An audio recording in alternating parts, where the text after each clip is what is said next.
वैसे तो हरदोई का पौराणिक महत्व भी है, बहुत सारी ऐतिहासिक घटनाएं भी हैं।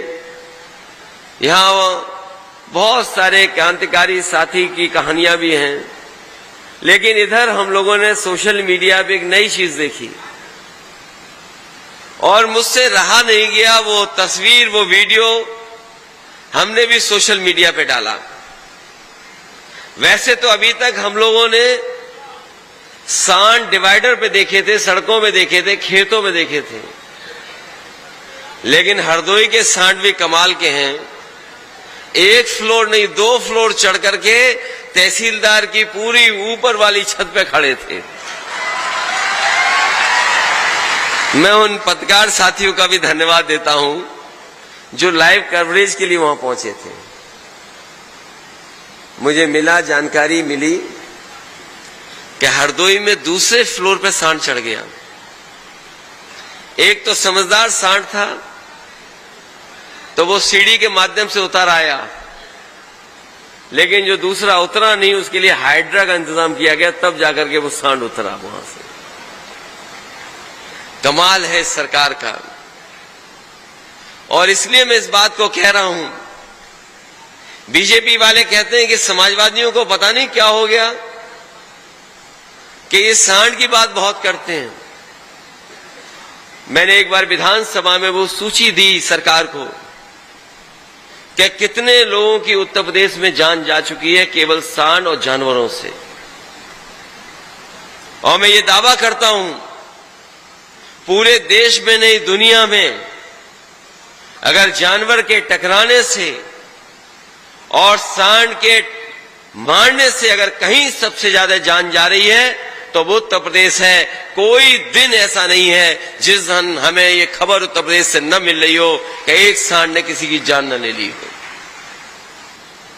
यहां अगर कोई प्रधान होगा, गांव स्तर पे राजनीति करता होगा तो जानता होगा कि सरकार की तरफ से पैसा आ रहा है, थोड़ा बहुत पैसा दे रहे हैं। बजट में तो कहते हैं 1000 करोड़ दे रहे हैं, लेकिन सच्चाई यह है जमीन पर पहुंचते पहुंचते वो 1000 करोड़ रुपए कहां चले जा रहे हैं किसी को नहीं पता।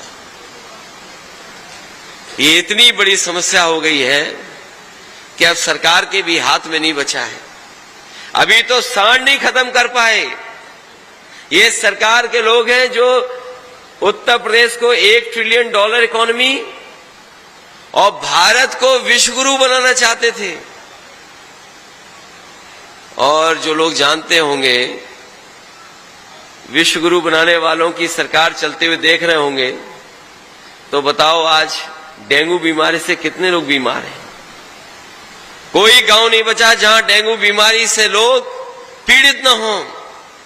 जिला अस्पताल दिखाइए या कोई मेडिकल कॉलेज दिखाइए, हर जगह डेंगू के मरीज बैठे हैं, एक बिस्तर पे 2-2 लेटे हैं।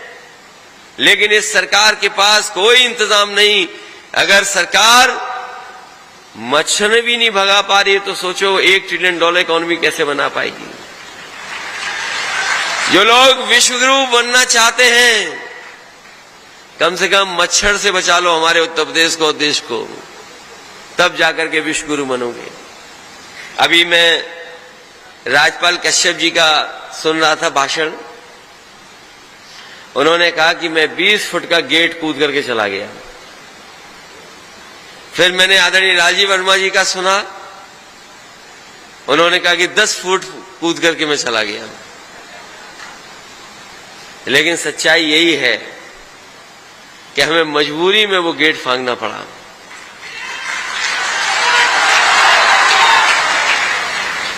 जो लोग समाजवादी इतिहास को पढ़े होंगे, जानते होंगे, जयप्रकाश जी ने कभी आह्वान किया था संपूर्ण क्रांति का, और संपूर्ण क्रांति का आह्वान कर करके पूरे देश को एक कर दिया था। सभी राजनीतिक दल एक हो गए थे और उस समय जो सरकार थी उसके खिलाफ खड़े हो गए, और संपूर्ण क्रांति का नारा इतना जमीन पर पहुंचा कि उस समय की सरकार दिल्ली से हट गई। उन्होंने उस समय लोकतंत्र को बचाया था। गरीब किसान और जो चरम सीमा पर महंगाई थी, बेरोजगारी थी और चरम सीमा पर भ्रष्टाचार था, उसको हटाने के लिए संपूर्ण क्रांति का नारा दिया था। उन्हीं के नाम पर नेताजी ने कभी जेपी इंटरनेशनल बनाने का सपना देखा था और उस सपने को अगर किसी ने पूरा किया था तो हम समाजवादी लोगों ने न केवल जेपीएनआईसी इंटरनेशनल सेंटर बनाया था, बल्कि देश में मैं कह सकता हूं किसी नेता के जीवन पर इतना अच्छा म्यूजियम नहीं बना होगा जो समाजवादियों ने लखनऊ में म्यूजियम बनाया था। इस सरकार ने उस म्यूजियम में हमें जाने नहीं दिया जहां पर जयप्रकाश जी की प्रतिमा थी। उस दिन जयंती थी उनकी, बाहर गेट बंद कर दिया, टीन शेड लगा दी, ताला लगा दिया। हमारे पास कोई रास्ता नहीं था। जैसे ही मैंने ताला देखा, गेट बंद देखा, हमें जेपी जी याद आ गए और नेताजी का संघर्ष याद आ गया। हम धरने पे नहीं बैठे, हम गेट कूद करके दूसरी तरफ चले गए। मैं ये बात इसलिए कह रहा हूं कि लालजी वर्मा जी की भी बात ठीक है और राजपाल कश्यप जी की भी बात ठीक है, क्योंकि एक तरफ से 10 फीट कूदे और दूसरी तरफ से 10 फीट कूदे तो बताओ कितने फीट हो गया। हमने कहा कि आगरा लखनऊ एक्सप्रेसवे और इस गंगा एक्सप्रेसवे में यही फर्क है कि जो कुछ मुनाफा हो रहा है आगरा लखनऊ एक्सप्रेसवे में वो सरकार के खजाने में जा रहा है और जो गंगा एक्सप्रेसवे में मुनाफा होगा वो किसी उद्योगपति की जेब में जाएगा। यही फर्क है गंगा एक्सप्रेसवे में और आगरा लखनऊ एक्सप्रेसवे में। जब मैंने उसे बताया कि आगरा लखनऊ एक्सप्रेसवे में जो मुनाफा होगा सरकार का, जो टेंडर हुआ है टोल का इकट्ठा करने का, वो प्रतिदिन 1 करोड़ से ज्यादा रुपए का है। सोचिए, 1 करोड़ से ज्यादा रुपया प्रतिदिन सरकार के खजाने में आ रहा है। वो सरकार का एक्सप्रेसवे है और वही गंगा एक्सप्रेसवे में हो सकता है प्रतिदिन टोल 1 करोड़ से ज्यादा आए, वो सरकार के खजाने में नहीं जाएगा, वो किसी प्राइवेट उद्योगपति के जेब में जाएगा। यहां सरकार का खजाना बढ़ेगा, उधर उद्योगपति का खजाना बढ़ेगा। यही फर्क है समाजवादी पार्टी में, यही फर्क है भारतीय जनता पार्टी के काम करने के तरीके में। अभी आपने सुना होगा विधानसभा में मुख्यमंत्री जी कह रहे थे कि हमने इतने रोजगार दिए, इतनी नौकरी दी हैं कि आज उत्तर प्रदेश में जो बेरोजगारी दर है वो 4% रह गई है।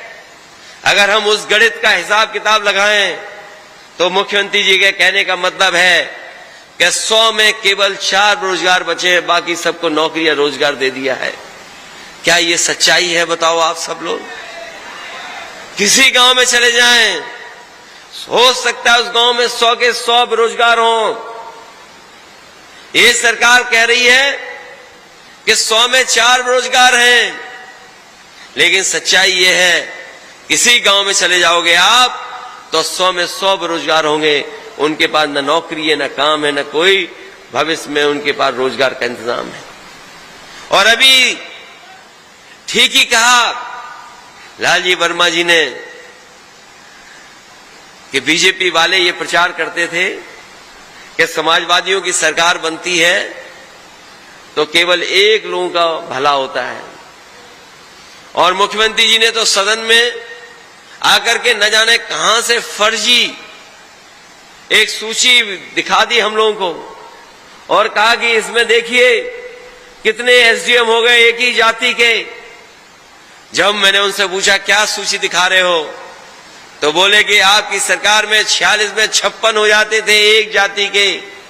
मैंने उनसे कहा कि वो सूची हमें दे दो, कई साल हो गए हैं अभी तक मुख्यमंत्री जी सूची नहीं दे पाए हैं।